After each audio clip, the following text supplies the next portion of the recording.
When you are learning English, like learning anything, to improve your skills, you need practice and experience. And a popular way to get that in English is by watching films and television.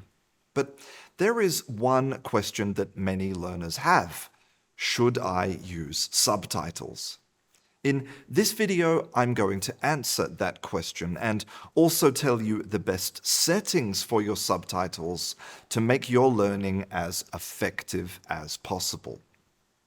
Let's start by asking an important question. Why can't you understand what people are saying in films and television series? It might seem like the reason is really obvious. Your English isn't good enough. But the reality is more complicated. There are actually two other things that can cause problems with understanding: language delivery and language content. Let's take a closer look at the first one.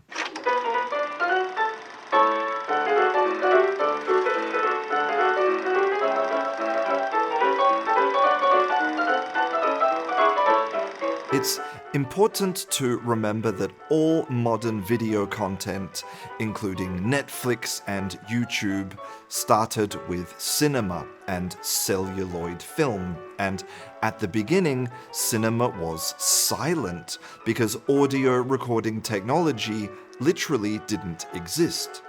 But during the 1920s, new technology made it possible to record and distribute sound, and we could hear people speaking on screen for the first time. But microphone technology was still very basic.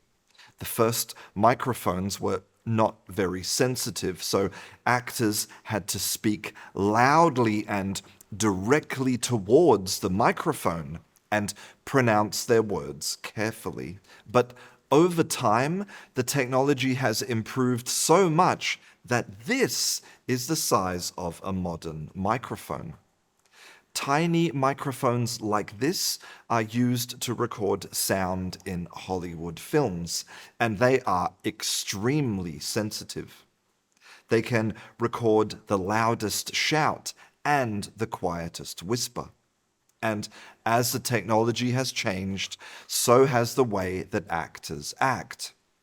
Actors now have the freedom to speak in any way they want, and many of them take advantage of that freedom. In a modern film, you can expect to hear all types of voice variation, including mumbling, whispering, and shouting. So, what are the real-world consequences of this? The main one is that films and series have become objectively more difficult to understand, and not just for learners. Various different surveys and viewing statistics show that between 50 and 85% of native speakers use subtitles, and that includes me. I have been speaking English for more than 45 years. I'm an English teacher with experience in many different styles and types of English, and I regularly need to use subtitles. In fact, it's become such a problem that it is now a common meme on social media. Look at this example. When he grew up, he started working with his father, but later he left and began traveling around the USA. He was greatly impressed by the scenes of the working slaves and he worked as a postman. And remember that these are native speakers of English with a literal lifetime of language experience, not foreign learners. There is one more technical reason that language on your television can be hard to understand, and it's the same reason that listening tests can be so hard in the classroom, because the audio is one-dimensional. You see, In the real world, when we are having a conversation, we experience audio in 3 dimensions. For example, a person might be speaking directly in front of you, and on the left you have the sound of traffic, and behind you there is some music playing. Our brains are able to use this spatial information to essentially cancel out some of that noise and help you to focus on the voice of the person speaking. But when you watch television, the person's voice, the traffic sound, and the music is all coming from the same place, the speakers in your television, which makes it much harder for your brain to separate the sounds, which makes it harder to understand in general. Now let's move away from the technical and talk about the second thing, language content. If there is one word that characterizes modern film and TV production, it would be authenticity. Modern audiences expect content that is as true to life as possible. If I'm watching a film about police in New York, I expect the characters to talk like real police officers in New York. If I'm watching a film about teenagers in London, I expect them to talk like real teenagers in London. As a consequence, you can find low-frequency vocabulary, regional accents, and cultural references that can create real barriers to understanding. For example, look at this transcript from a popular American Netflix series. Firstly, there are 4 pieces of specialist vocabulary that you might not know: hammer, binoculars, camouflage, and bandana. Looking at word frequency, none of these words are in the top 5,000. In fact, bandana is not even in the top 10,000 most frequent words in English. And then there are 2 cultural references. The first one is Nam, which is an abbreviation of Vietnam, but it specifically refers to the Vietnam War. The second one is wrist rocket, which is an American brand name for a device called a slingshot. Unless you have deep cultural knowledge of the USA, it's unlikely that you will know either of these references.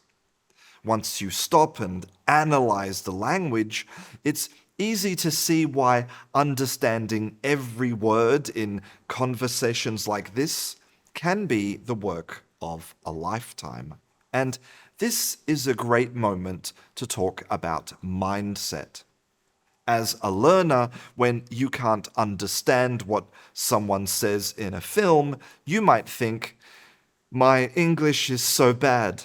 I'm never going to be able to understand films in English." But when a native speaker can't understand, they might think, "They need to fix this audio." But mostly native speakers don't think anything at all because they don't expect to understand everything. If you want to be able to understand everything in films and TV series, then you will need to know everything. English, like any other language, doesn't work by magic, and native speakers don't have superpowers. The way we learn new language is either through contact, context, or deliberate study. And the way we know new language is through repetition. You are simply not going to know what something means if you've never heard it before.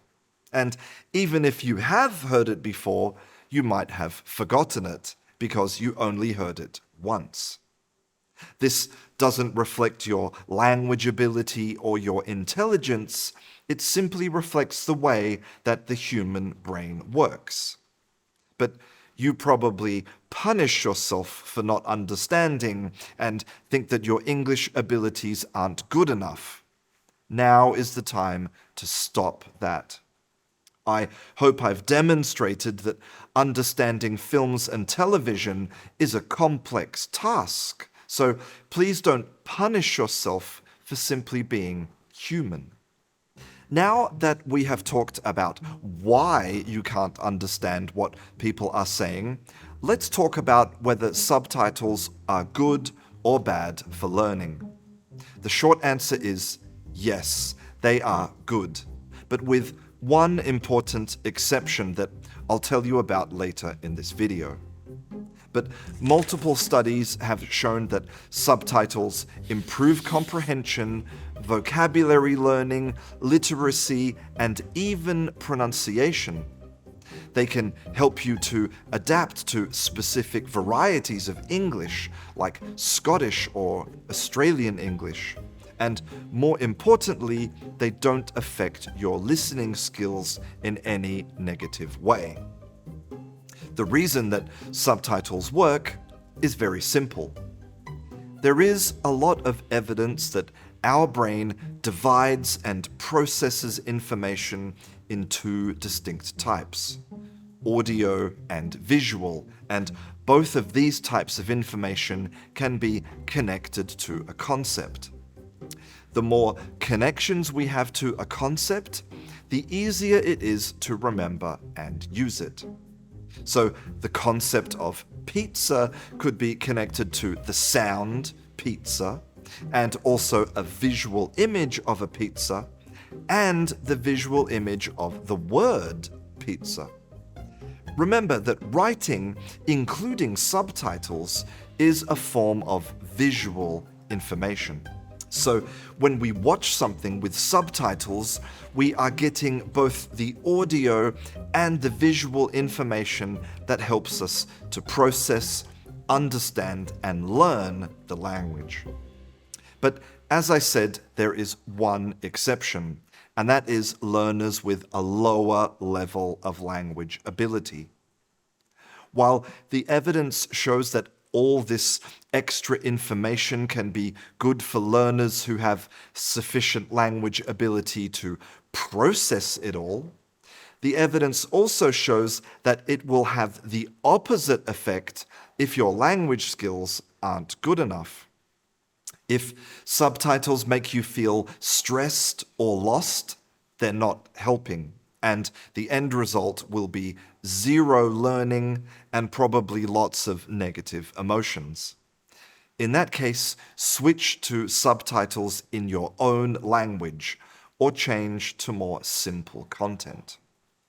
Please remember that learning is not a process of suffering.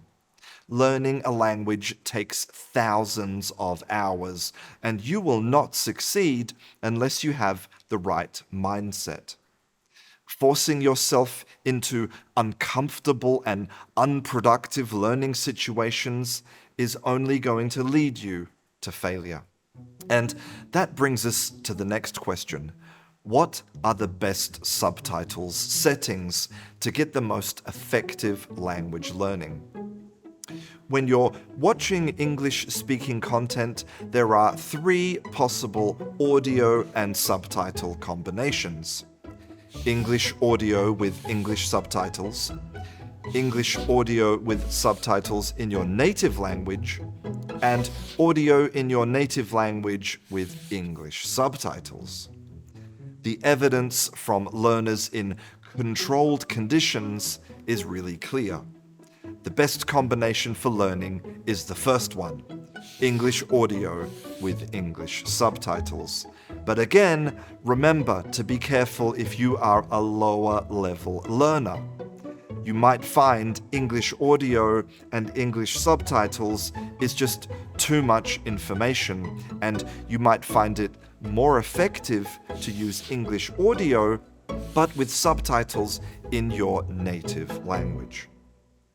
I want to finish this video by saying something important.